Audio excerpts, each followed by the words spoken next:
Okay, here's the last of the machines. HP. This is a G60-519WM, which means this is one of those lovely machines that was sold at Walmart. It's rather outmoded at this point. Came to me with a gigabyte of memory. I wouldn't be surprised if it shipped with less, considering it was sold at Walmart. See a headphone and a microphone on the front. USB port. Looks like a blanking plate over where an HDMI port would go. It'd be a lot better if I could turn on the video light and show this.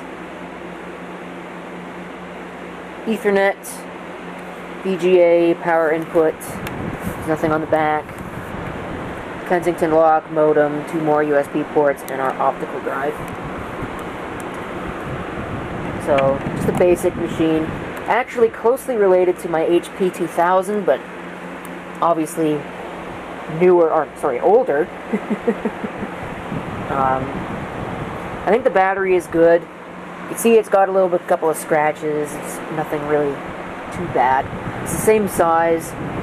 I think it might actually have 4 gigs of RAM in it right now. F10 to get into the BIOS setup, I remember that. See, the display has certainly seen better days. 4 gigs of RAM. Celeron 900 at 2.2 gigahertz. I'll have to check for an updated BIOS. Nothing fancy there. You can test the hard drive and the RAM. I don't really know how that works. Fan always on. Set the fan always on. Yeah, nice English there. I'm going to disable that because it'll probably wreck the fan. Not that it really already hasn't wrecked the fan. Post hotkey delay, I usually set that. We'll set it to 5. Apparently that goes fairly high. All that should be fine. Everything there is set up correctly. So we'll go ahead and we'll exit saving changes. And we'll let it start up into Windows 7. Actually, there's nothing in the optical drive. And there isn't. Cool. Because I'm assuming it's running Windows 7. Yeah, it is. Windows 7 Professional 32-bit. Which reminds me, I gotta put a license key into it, because it doesn't actually have one. The hard drive is no good. I know that already. It's a Seagate 250 gig drive. And it's got some bad sectors on it. Although you wouldn't believe that by seeing how fast it started up. I don't know, maybe I'll leave the drive alone. It is running on battery. 80% left. And I haven't plugged it in since I got it. So, it's not connected to my network yet. Certainly have to do that. I'll just run this program and show you that we have 2 pending sectors and 5 reallocations. So what I'm probably actually going to do is run HDAT2 and get it to reallocate as much as possible. And see where we go from there. Alright, that's done. Don't need to keep that. Let's have a look at what it says now. It's still going to say error. There's a couple little messages there. Apparently it's had an issue with the temperature at some point.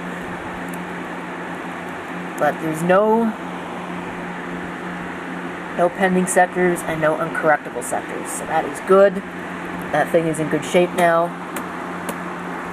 Well, it's a good extra drive. I'm probably going to put it into one of my other machines. But this one's probably going to get a different drive anyway. Something that's a little smaller because a 250 even would be a waste of space for what I'm going to do with it. And now we have begun the rather long and arduous process of running updates with this machine. I won't show that whole thing. I'm probably going to just conclude the video by saying that this is probably going to be another work machine. You can go ahead and look at the specifications. I don't think it's really anything all that special. Actually, I know it's not anything that's all that special. So I already know that it's a Celeron 900 at 2.2 gigahertz with 4 gigs of RAM installed in it. That's probably the best part of the whole thing. I also note that it's got a 3.0 on the Windows Experience Index, which isn't terrible, but it's not that great either. So, take from that what you may. Anyway, I don't really think I got anything else to tell you, so I'm going to conclude the video with that. Thank you for watching. If you have any comments, feel free to leave them down below. And this is CP666 signing off, and I hope to see you next time. Till then.